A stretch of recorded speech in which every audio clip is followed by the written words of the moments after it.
Pecadores nas mãos de um Deus irado, por Jonathan Edwards. Enfield, Connecticut, 8 de julho de 1741. Ao tempo que resvalar o seu pé. Deuteronômio 32, 35. Nesse versículo, a vingança de Deus é ameaçada sobre os israelitas ímpios e incrédulos que, embora fossem o povo visível de Deus e vivessem debaixo dos meios de graça, e apesar de todas as obras maravilhosas de Deus em benefício deles, permaneciam, conforme o versículo 28, sem juízo e entendimento. Com todo o cultivo do céu nada produziram senão fruto venenoso e amargo, conforme afirmam os 2 versículos que precedem o texto. A expressão que escolhi para minha exposição, a seu tempo, quando resvalar o seu pé, parece implicar o seguinte relacionado à punição e destruição a que aqueles ímpios israelitas estavam expostos, que estavam sempre expostos à destruição. Da mesma maneira que alguém que permanece ou anda em lugares escorregadios está sempre exposto à queda, isso está implícito na maneira em que a destruição vem sobre eles, sendo representada pelos seus pés escorregando. O mesmo é expresso no Salmo 73, 18. Certamente tu os puseste em lugares escorregadios, tu os lanças em destruição. Implica que estavam sempre expostos à súbita e inesperada destruição, à semelhança do que anda em lugares escorregadios e está a todo instante sujeito a cair, não podendo prever em momento algum se a seguir estará de pé ou no chão. E quando cai, cai imediatamente e sem aviso. Isso também está expresso no Salmo 73, versos 18 e 19. Certamente tu os puseste em lugares escorregadios, tu os lanças em destruição. Como caem na desolação quase num momento, ficam totalmente consumidos de terrores. Outra coisa implícita é que estão sujeitos a cair por si mesmos sem serem derrubados pela mão de outrem. Da mesma maneira que o que permanece ou anda em terreno escorregadio, de nada precisa além do próprio peso para derrubá-lo.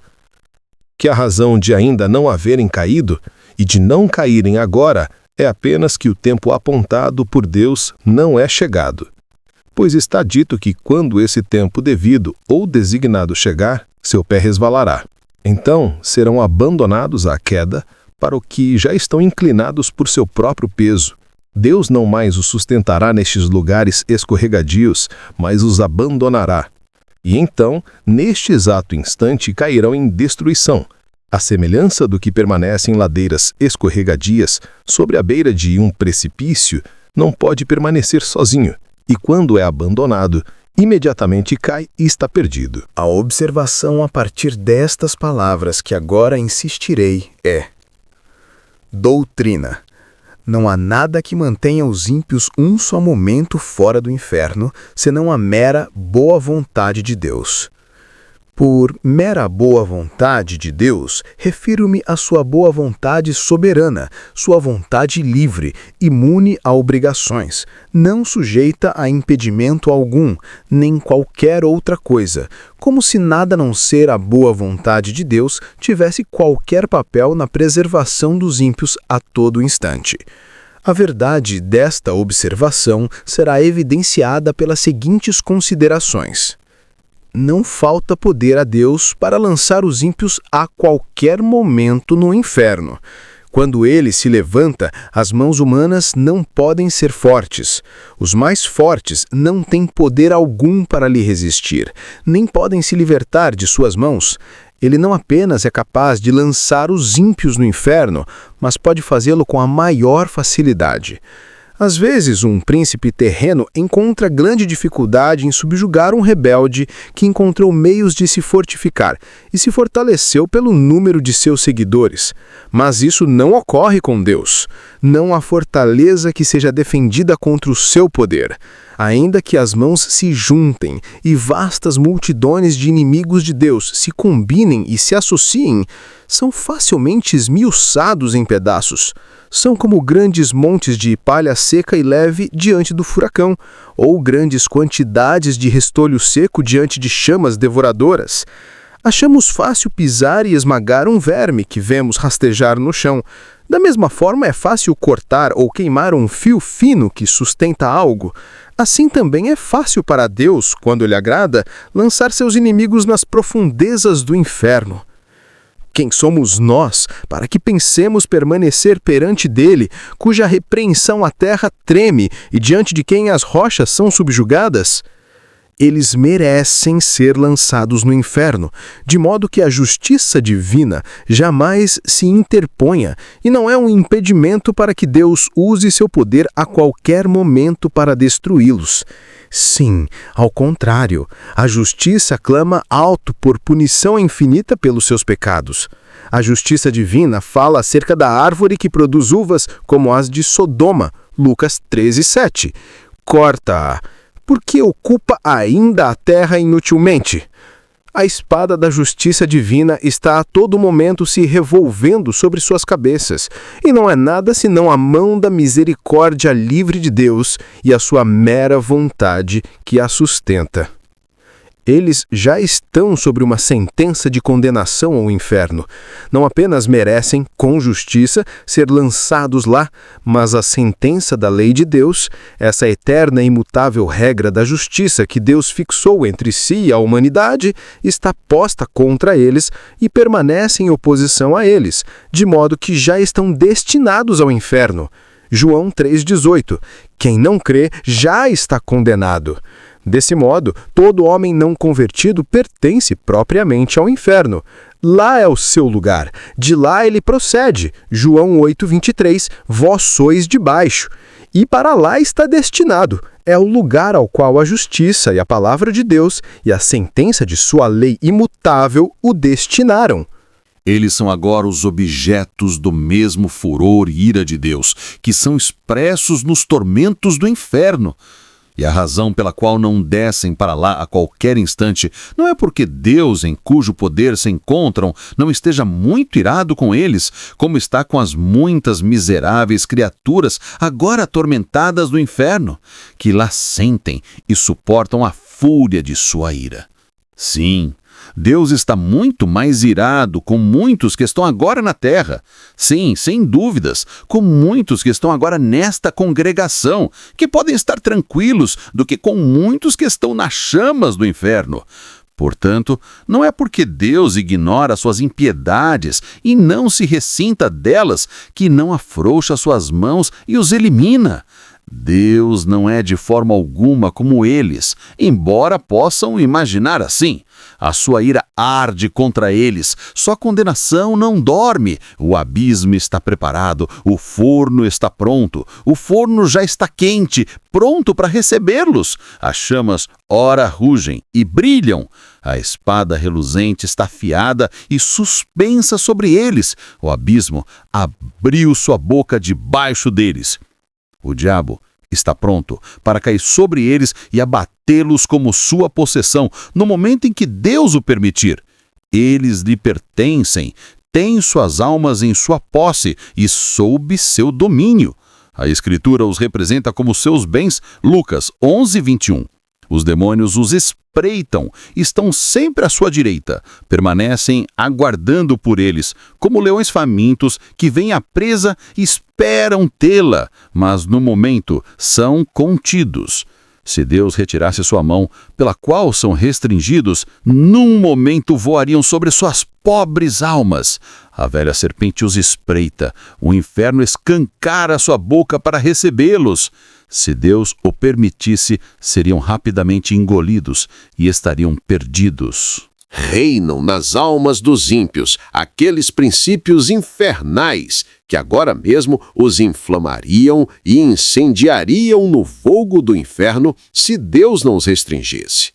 Há posto na própria natureza do homem carnal um fundamento para os tormentos do inferno. aqueles princípios corruptos, com o poder reinante e em plena posse deles, que são as sementes do fogo do inferno. Estes são princípios ativos e poderosos, extremamente violentos em sua natureza, e não fosse pela mão restringente de Deus sobre tais princípios, logo explodiriam, se inflamariam à semelhança do que as mesmas corrupções e a mesma inimizade fazem nos corações das almas condenadas, e gerariam os mesmos tormentos que geram naquelas. As almas dos ímpios são comparadas na Escritura ao mar bravo. Isaías 57:20. No momento, Deus restringe a impiedade deles pelo seu imenso poder, assim como faz as ondas raivosas do mar enfurecido, dizendo: até aqui virás, e não mais adiante. Jó 38:11. Mas se Deus retirasse esse poder restringente, logo a impiedade carregaria tudo diante de si. O pecado é a ruína e a miséria da alma. É destrutiva em sua natureza, e se Deus o deixasse sem restrição, nada mais seria necessário para tornar a alma perfeitamente miserável. A corrupção do coração humano é ilimitada e desmedida em sua fúria. Enquanto os ímpios vivem aqui, é como o fogo preso pelas restrições de Deus. De outro modo, se fosse deixada livre, poria em chamas o curso da natureza. E assim como o coração agora é um poço de pecado, se este não fosse restringido, imediatamente tornaria a alma em um forno ardente, em uma fornalha de fogo e enxofre. Não representa segurança para os ímpios, nem sequer por um instante, que não haja meios visíveis de morte às vistas. Não representa segurança para um homem natural que esteja agora com saúde e que não veja por que modo poderia partir de imediato do mundo por um acidente e que não haja nenhum perigo visível em suas circunstâncias. A manifesta e contínua experiência do mundo em todas as eras mostra que isso tudo não é a evidência de que um homem não esteja agora mesmo às margens da eternidade, e que seu próximo passo não será noutro mundo. Os meios invisíveis e impensáveis das pessoas repentinamente saírem do mundo são inumeráveis e inconcebíveis. Os não convertidos andam sobre o abismo do inferno em uma superfície podre, e há inúmeros lugares nela que são frágeis e não suportarão seus pesos, e estes lugares não são percebidos.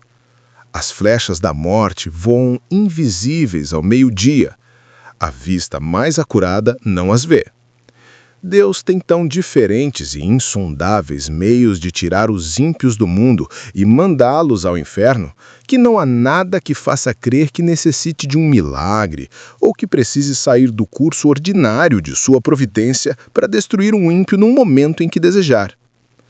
Todos os meios de arrancar os ímpios do mundo estão de tal modo nas suas mãos e tão completa e absolutamente sujeitos ao seu poder e determinação, que se ele nunca fizesse uso de meios e estes estivessem excluídos desta consideração, isto de modo algum faria com que a ida repentina dos ímpios ao inferno dependesse menos da mera vontade de Deus. A prudência dos homens naturais e seu cuidado para preservar a própria vida, ou o cuidado de outros para preservá-las, não os asseguram nem por um instante. A isto também a providência divina e a experiência universal prestam abundante testemunho. A clara evidência de que a própria sabedoria dos homens não os livra da morte, pois se assim o fosse, veríamos alguma diferença entre os sábios e prudentes do mundo e os demais com relação à suscetibilidade para uma morte repentina e inesperada. Mas como é de fato? Eclesiastes 2:16. E como morre o sábio, assim morre o tolo. Todos os esforços e esquemas que os ímpios usam para escapar do inferno, ao mesmo tempo em que insistem em rejeitar a Cristo e permanecem, portanto, na impiedade, não os livram um só instante do inferno. Quase todo homem natural que ouve acerca do inferno se gaba de que escapará dele, Ele depende de si próprio para sua segurança e se exalta naquilo que faz, no que está fazendo ou que pretende fazer. Cada um esquematiza as coisas em sua mente sobre como evitará a condenação e se exalta de que planejou muito bem para si mesmo e que seu esquema não falhará. Ouvem, na verdade, que poucos são salvos e que a maior parte dos que já morreram foram para o inferno. Contudo, cada um imagina que ajustou as coisas melhor para o seu escape do que os outros. Ele não pretende vir a este lugar de tormento e diz consigo mesmo que pretende ter um cuidado efetivo e ordenar as coisas de modo que não haja falha. Mas os tolos filhos dos homens iludem-se miseravelmente em seus próprios esquemas e na confiança em sua própria força e sabedoria. Eles não confiam senão numa sombra. A maior parte dos que viveram até aqui sobre os mesmos meios de graça e agora estão mortos, sem dúvidas foram para o inferno. E isto não aconteceu porque não fossem tão sábios quanto os que estão vivos. Não foi porque não tenham ordenado bem as coisas para assegurar seu escape. Se pudéssemos falar com eles e questioná-los um por um quanto a se esperavam, quando vivos e quando ouviam sobre o inferno, serem eles próprios objetos dessa miséria, sem dúvidas ouviríamos todos replicarem: não, jamais pretende chegar aqui. Eu tinha ajeitado as coisas de outra forma em minha mente. Pensei que tinha planejado bem, que meu esquema era bom. Desejava tomar cuidado de verdade, mas tudo aconteceu inesperadamente. Não esperava por aquilo então, nem daquele modo. Veio como ladrão. A morte me surpreendeu. A ira de Deus foi rápida demais para mim. Oh, minha maldita tolice! Estava me gabando e me agradando com vãos sonhos sobre o que faria no futuro, e quando dizia paz e segurança, veio sobre mim repentina destruição. Deus nos impôs nenhuma obrigação, por nenhuma promessa, de manter os não convertidos fora do inferno, sequer por um momento. Ele certamente não fez promessas, seja de vida eterna ou libertação e preservação da morte eterna, a não ser aos que estão dentro do pacto da graça, nas promessas que são dadas em Cristo, em quem todas as promessas são o sim e o amém. Mas certamente aqueles que não são filhos do pacto não têm interesse nas promessas do pacto da graça. Estes que não creem nelas e nem têm interesse no mediador do pacto. De modo que, ainda que alguns tenham imaginado e pretendido muitas coisas sobre as promessas feitas aos homens naturais, que sinceramente buscam e batem à porta, está claro e manifesto que, por maiores que sejam os esforços que o homem natural tome na religião, sejam quais forem suas preces, até que creiam em Cristo, Deus não tem obrigação alguma de salvar-os da destruição eterna. Portanto, o fato é que os não convertidos estão seguros pela mão de Deus sobre o abismo do inferno. Eles merecem o lago de fogo e já estão sentenciados a ele. Deus está terrivelmente provocado. Sua ira contra eles é tão grande quanto para com os que já estão sofrendo agora a execução da fúria de sua ira no inferno. E eles não fazem nada nem ao menos para dirimir ou aplacar essa ira. Nem Deus está minimamente preso por qualquer promessa de sustentá-lo sequer por um instante. O diabo espera por eles. O inferno escancara sua boca por eles. As flamas se ajuntam e queimam ardentemente à sua espera para engoli-los. O fogo latente em seus corações está lutando para explodir, e eles continuam sem interesse em qualquer mediador, não aportando meio algum às vistas para livrá-los. Em suma, eles não têm refúgio, nada em que possam se agarrar. Tudo o que os preserva a cada momento é a mera vontade livre e a clemência desobrigada e desimpedida de um Deus irado. Este assunto terrível pode ser útil para despertar as pessoas não convertidas desta congregação. Isso que vocês ouviram é essa atuação de todos que estiverem fora de Cristo. Esse mundo de miséria, esse lago de enxofre incandescente está estendido amplamente debaixo de vocês ao terrível abismo das brilhantes chamas da ira de Deus. A boca do inferno encontra-se escancaradamente aberta e vocês não têm nada para se apoiar, nem coisa alguma em que possam se segurar. Não há nada entre vocês e inferno senão um ar, e é apenas o poder e a mera boa vontade de Deus que os sustenta. É provável que não estejam cientes destas coisas, pois descobrem que estão fora do inferno, mas não veem a mão de Deus nisso. Vocês olham para as outras coisas, como o bom estado dos seus corpos físicos, o cuidado com suas vidas e os meios que usam para a própria preservação. Mas essas coisas, na verdade, nada são. Pois se Deus retirasse sua mão, elas teriam tanto valor para impedir as suas quedas, quanto tem o ar rarefeito para sustentar uma pessoa que está suspensa nele. Suas iniquidades os tornam tão pesados quanto chumbo, e os empurram para baixo com grande peso e pressão em direção ao inferno. Se Deus permitisse, imediatamente afundariam e rapidamente desceriam e mergulhariam no mar sem fundo. A boa saúde e o cuidado e prudência que mantém e os melhores esquemas e toda a justiça teriam tanta influência para preservá-los e mantê-los fora do inferno quanto uma teia de aranha capaz de deter uma avalanche de pedras. Não fosse pela boa vontade soberana de Deus, a terra não os suportaria por um só momento, pois vocês são um fardo para ela. A criação geme por causa de vocês. Ela está sujeita ao cativeiro da corrupção involuntariamente.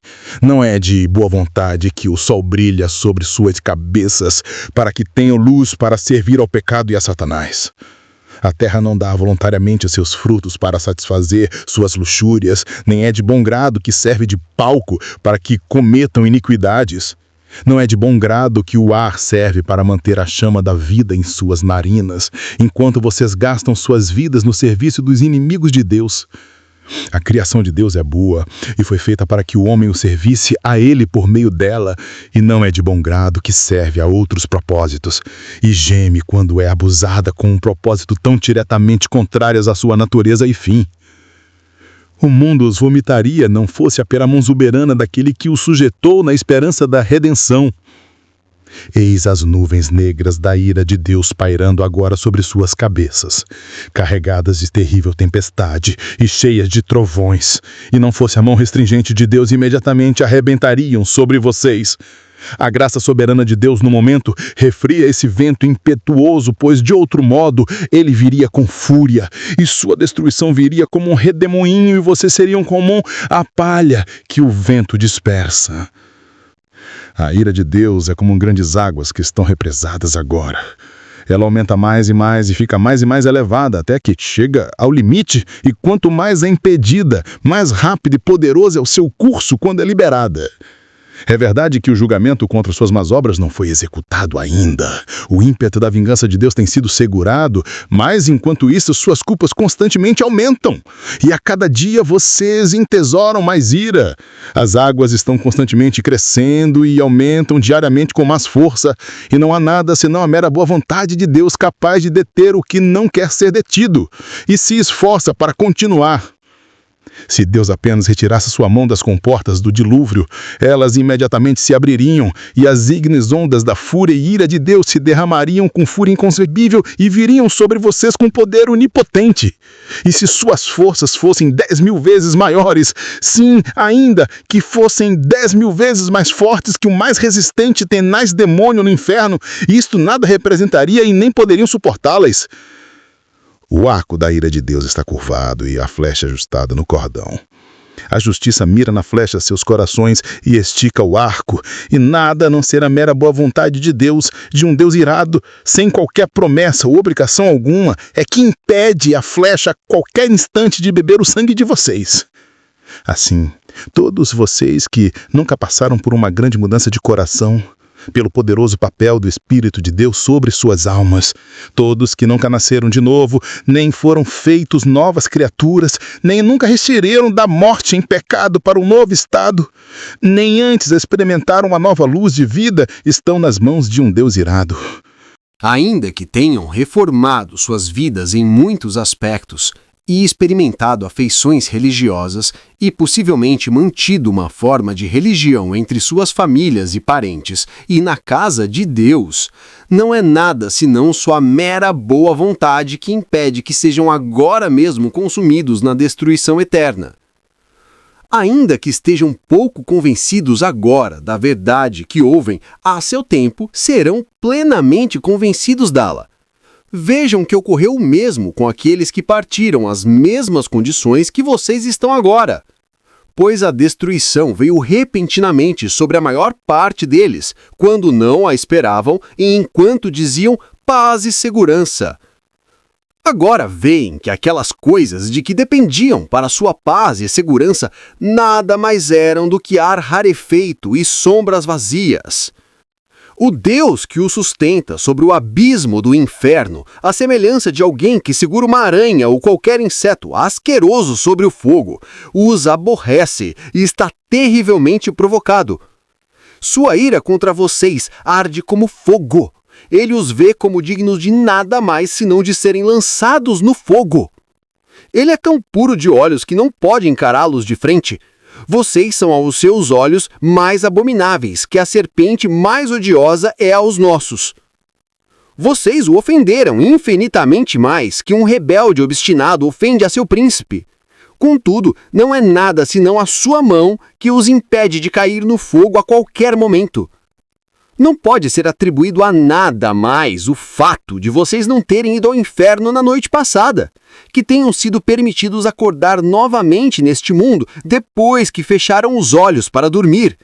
E não há outra razão para explicar o porquê de não terem ido ao inferno desde o momento que sentaram aqui, na casa de Deus, provocando seus olhos curos com um modo ímpio e pecaminoso de atenderem ao culto solene. Sim, nada mais pode ser dado como razão do porquê vocês não são agora mesmo lançados no inferno. Ó pecador, considere o temível perigo em que você se encontra. É sobre uma grande fornalha de ira, um abismo largo e sem fundo, cheio do fogo da ira que você está seguro pela mão de Deus, cuja ira está tão provocada e acendida contra você quanto está contra os condenados do inferno. Você está suspenso por uma linha fina, com as chamas da ira divina lampejando em volta e prontas a todo momento para queimá-lo e consumi-lo por completo. E você ainda não tem qualquer interesse em um mediador e nada para se agarrar que possa salvá-lo, nada que retire de você as chamas de ira, nada de si mesmo, nada que tenha feito nem que possa fazer para induzir Deus a poupar um só instante. E considere aqui mais particularmente de quem é essa ira. É a ira do Deus infinito. Se fosse apenas ira de homem, ainda que do mais poderoso governante, seria comparativamente pequena para ser temida. A ira dos reis é muito temida, especialmente dos monarcas absolutistas, que têm as posses de vidas de seus súditos completamente em seus domínios, a serem dispostas conforme desejarem. Provérbios 22. Como o rugido do leão é o terror do rei, o que o provoca a ira peca contra a sua própria alma. O súdito que levará a ira um príncipe arbitrário está sujeito a sofrer os mais extremos tormentos que a arte humana possa inventar ou o poder humano seja capaz de infligir. Mas o maior dos poderes terrenos em toda a sua majestade e poder, e quando revestidos pelo seu furor, não são senão frágeis e desprezíveis vermes de pó, em comparação com o grande e poderoso Criador e Rei do céu e da terra. O que eles fazem na ira e quando estão revestidos pelo seu furor é pouco. Todos os reis da terra diante de Deus são como gafanhotos, são nada e menos do que nada. Tanto o seu ódio quanto o seu amor são desprezíveis. A ira do grande rei dos reis é tão superior a deles quanto é a sua majestade. Lucas 12, 4-5. E digo-vos, amigos meus, não temais os que matam o corpo, e depois não tem mais o que fazer. Mas eu vos mostrarei a quem deveis temer. Temei aquele que, depois de matar, tem poder para lançar no inferno. Sim, vos digo, a esse temei. É a ferocidade de sua ira que você está exposto. Lemos com frequência acerca da ira de Deus. Isaías 59:18. Conforme forem as obras deles, assim será a sua retribuição. Furor aos seus adversários. Assim, Isaías 66:15. Porque eis que o Senhor virá com fogo, e os seus carros como um torvelinho, para tornar a sua ira em furor, e a sua repreensão em chamas de fogo. Também em muitos outros lugares. Assim lemos sobre o lagar do vinho do furor e da ira do Deus Todo-Poderoso, Apocalipse 19:15. As palavras são deveras terríveis. Se houvesse sido dito apenas a ira de Deus, as palavras já implicariam algo que é infinitamente terrível. Mas é a fúria e ira de Deus. A fúria de Deus, a cólera de Jeová. Oh, como deve ser terrível! Quem pode proferir ou conceber o que tais expressões trazem em si? Mas também se diz com frequência a fúria e ira do Deus Todo-Poderoso, como se fosse haver uma enorme manifestação de seu grande poder sobre os objetos de sua ira, como se a onipotência pudesse, por assim dizer, encolerizar-se e ser exercida do mesmo modo que os homens costumam mostrar suas forças quando estão no máximo de sua ira. Então, qual será a consequência? O que será do pobre verme que a sofrerá? Que mãos serão fortes e que corações suportarão? A que terrível, inexprimível e inconcebível profundidade de miséria as pobres criaturas, objetos delas, serão afundadas. Considerem isso, vocês, que aqui estão hoje e ainda permanecem em um estado não regenerado.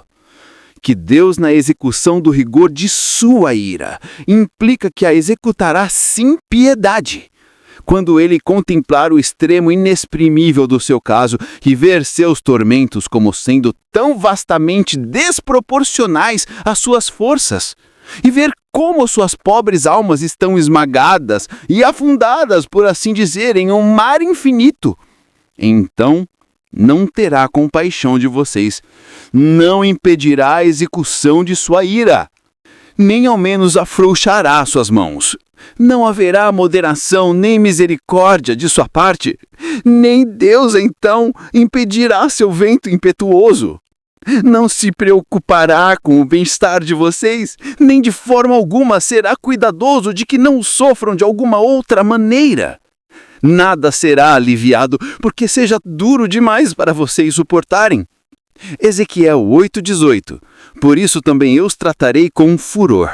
O meu olho não poupará, nem terei piedade, ainda que me gritem aos ouvidos com grande voz, contudo não os ouvirei.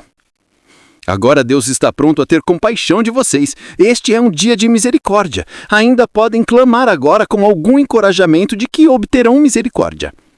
Porém, uma vez que o dia de misericórdia tenha passado, seus mais lamentosos e dolorosos clamores e gritos serão em vão, pois estarão completamente perdidos e afastados de Deus quanto a qualquer preocupação com o seu bem-estar. Deus não terá outro uso além de fazê-los sofrer a miséria. Continuarão a existir sem nenhum outro propósito, pois serão um vaso de ira preparado para a destruição, e não haverá outro uso para esse vaso a não ser cheio de ira. Deus estará tão longe de se apiedar de vocês quando clamarem a Ele, que apenas rirá e zombará. Provérbios 1, 25 e 26. Como são terríveis estas palavras, que são palavras do grande Deus. Isaías 63:3. Eu sozinho pisei no lagar, e dos povos ninguém houve comigo. E os pisei na minha ira, e os esmaguei no meu furor. E o seu sangue salpicou as minhas vestes, e manchei toda a minha vestidura. Talvez seja impossível conceber palavras que tragam em si maiores manifestações destas três coisas, isto é, desprezo, ódio e ira de indignação. Se vocês clamarem a Deus por compaixão, Ele estará tão longe de se compadecer da sua dolorosa situação ou mostrar-lhes a mínima compreensão ou favor que, ao contrário, apenas os esmagará com os pés. E, embora saiba que não podem suportar o peso de sua onipotência esmagando vocês, contudo não se importará com isso, mas os esmagará sem piedade, até que sejam esmagados. E o sangue salpicará sobre suas vestes a ponto de manchá-las por completo. Ele não apenas os odiará, mas os terá no maior desprezo. Não será pensado lugar nenhum apto para vocês, senão debaixo dos seus pés, para serem pesados como a lama das ruas. A miséria a que vocês estão expostos é a que Deus infligirá com o propósito de mostrar qual é a ira de Jeová. Deus dispôs em seu próprio coração mostrar a anjos e homens tanto a excelência de seu amor quanto o horror de sua ira. Às vezes, os reis terrenos se inclinam a mostrar como é terrível a ira deles, por meio de extremos castigos que executam naqueles que os provocam. Nabucodonosor, aquele poderoso e soberbo monarca do Império Caldeu, se dispôs a mostrar sua ira quando se enfureceu contra Sadraque, Mesaque e Abdinego, e deu ordens para que a fornalha de fogo ardente fosse aquecida 7 vezes mais do que antes. Sem dúvidas, as chamas foram levadas ao máximo da fúria que a arte humana poderia induzi-las. Mas o grande Deus também está disposto a mostrar sua ira e magnificar sua terrível majestade e grande poder nos sofrimentos extremos de seus inimigos. Romanos 9:22. E que direis se Deus, querendo mostrar a sua ira e dar a conhecer o seu poder, suportou com muita paciência os vasos da ira preparados para a perdição? E visto que este é seu desígnio, o que já determinou, isto é, mostrar como é terrível sua ira não restringida, a fúria e a cólera de Jeová, ele o fará e levará a cabo. Haverá algo a ser realizado e feito que será terrível para quem o testemunhar. Quando o grande e irado Deus houver se levantado e executado sua terrível vingança contra os pobres pecadores, e os miseráveis estiverem de fato sofrendo o peso e poder infinitos de sua indignação, então ele chamará o universo inteiro para contemplar essa terrível majestade e grande poder que deve ser visto então, Isaías 66:23 e 24, e será que desde uma lua nova até a outra, e desde um sábado até o outro, virá toda a carne a adorar perante mim, diz o Senhor, e sairão e verão os cadáveres dos homens que prevaricaram contra mim, porque o seu verme nunca morrerá, nem o seu fogo se apagará, e será um horror a toda a carne. É uma ira eterna. Será terrível sofrer esta ira e fúria do Deus Todo-Poderoso por um momento, mas vocês devem sofrê-la eternamente. Não haverá fim para esta miséria horrível e extrema. Quando olharem adiante, verão uma longa eternidade, uma jornada infindável adiante de vocês que engolirá seus pensamentos e confundirá suas almas, e se desesperarão de qualquer espécie de libertação, fim ou de qualquer mitigação ou alívio. Saberão que deverão suportar longas eras, milhões de eras em luta e conflito com esta poderosa vingança impiedosa.